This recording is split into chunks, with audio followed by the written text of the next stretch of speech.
President Trump's trade wars affecting America's ports. Container shipment bookings are down nearly 50% from a year ago. The executive director at the Port of Los Angeles has warned that shipping volume from China will plummet this week. He joins me now to discuss. In just 1 year, U.S. sorghum exports to China have collapsed by more than 94%, plunging from 1.44 million metric tonnes to a mere 78,000. This isn't a seasonal dip. It's not a supply chain hiccup. It's a catastrophic collapse in one of the most critical agricultural trade flows between the United States and its largest former buyer. And while it may sound like an issue for farmers or freight companies, the impact goes far deeper, touching everything from rural livelihoods to the stability of global markets. The scene opens on rows of rusting shipping containers sitting motionless at the port of Oakland. They're filled not with goods in transit, but with perishable crops. Sorghum hay almonds abandoned by cancelled contracts and prohibitively high retaliatory tariffs. In the distance, the machinery meant to drive agricultural output sites idle collecting dust. The camera cuts to a field in the Midwest. A single farmer stands motionless beside a harvester that hasn't moved in days. The land is ready, the crop mature, but there's nowhere for it to go. No market, no buyer, no price that justifies harvesting. This isn't just the result of a volatile market. This is what it looks like when policy decisions made in Washington dismantle the foundations of American agriculture. When global trust is eroded and long-standing trade relationships unravel overnight, the damage doesn't begin in the field, but it ends there with silence, stillness, and losses that no subsidy can fully cover. At the Port of Oakland, one of the West Coast's busiest agricultural gateways, activity has slowed to a crawl. Shipments of American-grown almonds, dairy products, hay, and eggs, once exported in massive volumes to Asia and beyond, have dropped dramatically. The cause isn't drought or labor strikes, but a breakdown in global trade relationships and a surge in retaliatory tariffs. Where there were once steady flows of outbound containers, there are now idle cranes and unopened gates. Export contracts are being cancelled at the last minute, especially by buyers in China and Southeast Asia who cite prohibitively high costs after the imposition of tariffs exceeding 125% on certain U.S. agricultural goods. The increased trade friction has made American products uncompetitive, not because of quality or demand, but because foreign buyers are now penalised simply for choosing U.S. suppliers. As a result, the port is struggling with a backlog of stranded goods. Storage and warehousing fees are piling up, driving costs even higher for exporters. Some shipments, especially perishable ones, are simply abandoned. Producers and freight companies facing untenable losses are walking away from contracts rather than absorbing the cost of tariff storage and failed logistics. These aren't just delays, they're symptoms of a system grinding to a halt. For farmers and exporters, this breakdown in trade infrastructure is devastating. Crops are ready, products are packaged, but the outbound lanes are closing. What was once a reliable economic engine, the flow of U.S. agriculture to global markets is now frozen by policy-driven paralysis. And for every day, those ports remain underutilized. The pressure builds on storage systems, on pricing, and on the people who once depended on these shipments to make their living. At the center of the unfolding agricultural collapse is a trade strategy built on confrontation, and one that has dramatically backfired. In 2024, the U.S. administration under Donald Trump reinstated and escalated a wide range of tariffs, including imposing up to 145% duties on key agricultural imports and exports. These aggressive measures were aimed largely at major trading partners like China, with the goal of forcing renegotiation and bringing supply chains back to the U.S. But the outcome has been far from that. Instead of folding under pressure, China responded by cutting back dramatically on American imports, particularly in agriculture, where it has now restructured its grain and feed sourcing toward Brazil and Argentina. These countries have not only filled the gap left by the US, but have expanded their market share, sometimes permanently, as they offer reliable exports without the threat of political volatility or economic retaliation. Meanwhile, the World Trade Organization WTO, long a neutral platform for resolving trade disputes, has been rendered ineffective. The US has blocked the appointment of appellate judges, effectively paralyzing the organization's ability to rule on tariff violations, MARs, or enforce agreements. With no trusted mechanism for arbitration, nations have turned inward or sought bilateral trade deals that bypass both the WTO and the US. The European Union, facing its own tariffs from the US on steel agriculture and manufactured goods, has increasingly looked elsewhere, signing trade agreements with countries like Canada, South Korea, and Japan to diversify its supply chains. This has eroded US access to global markets even further as long-standing trade partners begin to see American policy as unpredictable and high risk. In attempting to weaponize trade policy, the US has undermined its own export base, pushed away reliable partners, and lost ground in key global markets.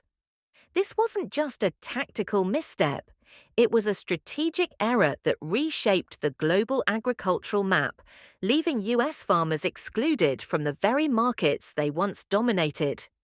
As tariffs disrupted international trade flows, the secondary effects rippled through the logistical backbone of American agriculture.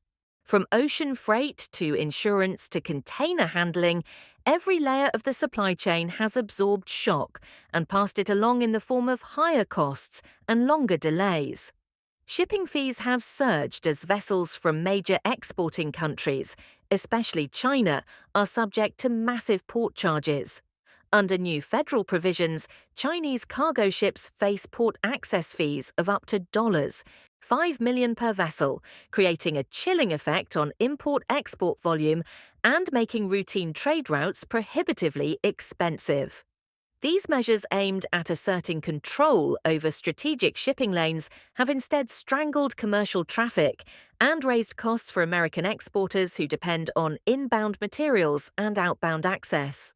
Insurance premiums have followed suit, with trade underwriters recalibrating risk models to account for rising tariff uncertainty and geopolitical exposure.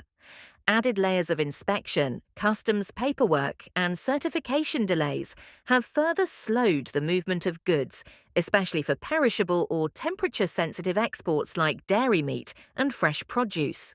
Perhaps most critically, the containerization model, which revolutionized global trade in the last century, is now a major vulnerability. An estimated 55% of the value of US agricultural exports depends on container shipping. When those containers are stuck rerouted or priced out of competitiveness, the entire supply system backs up.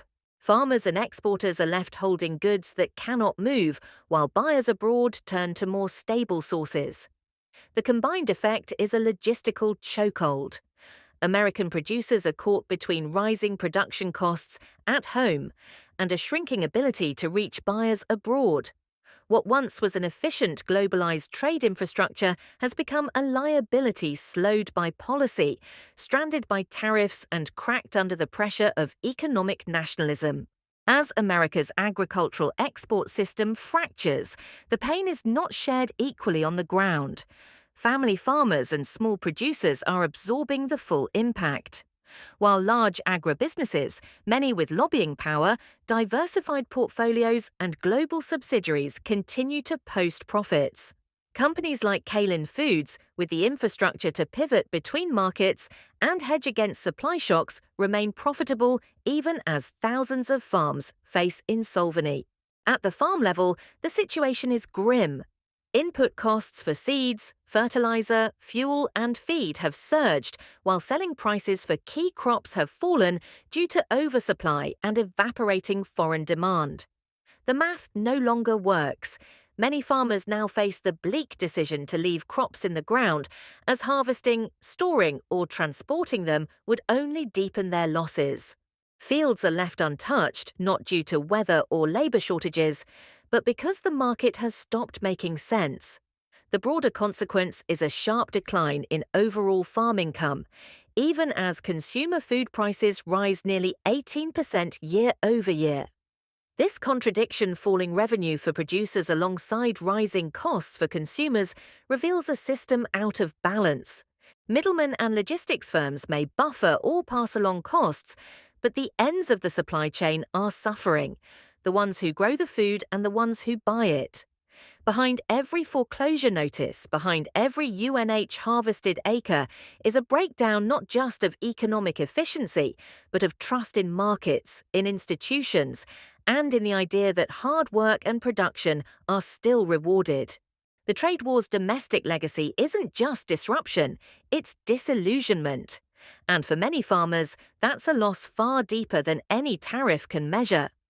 Beyond the financial strain and broken markets, a deeper crisis is taking hold in America's Farm Belt. The collapse of trust. Farmers across the country are no longer just frustrated. They feel abandoned. Trust in the White House, the U.S. Department of Agriculture, and long-standing trade agreements has eroded. What was once a bipartisan belief that agriculture is the backbone of American prosperity has been replaced with skepticism and silence. The policy promises made to rural America, that tariffs would lead to fairer markets, that disruption was a necessary short-term sacrifice, have not been fulfilled. Instead, farm income has dropped, markets have been lost, and new deals have yet to materialize. As this reality sinks in, lawmakers on both sides of the aisle are beginning to push back, calling for legislation that would limit presidential authority over unilateral tariff decisions. An extraordinary response to what many now see as an overreach that ignored expert warnings and farmer input alike. Meanwhile, economists and policy analysts argue that a New Deal-style intervention, investing in rural infrastructure, stabilizing prices, and expanding domestic processing, could have preserved the agricultural economy at a far lower cost than the damage now unfolding. They point out that billions have already been spent on emergency subsidies and bailout programs, which have failed to provide long-term stability or restore lost market confidence. What's left is a sector adrift, uncertain of its place in the global economy and unsure whether its government is still a reliable partner. Farmers are not just looking for relief, they're looking for clarity, direction, and policy rooted in strategy rather than symbolism. Until that changes, the American agricultural crisis will continue not just as an economic failure, but as a crisis of credibility. What's unfolding across America's farmland isn't just a trade dispute, it's a slow unraveling of an entire system.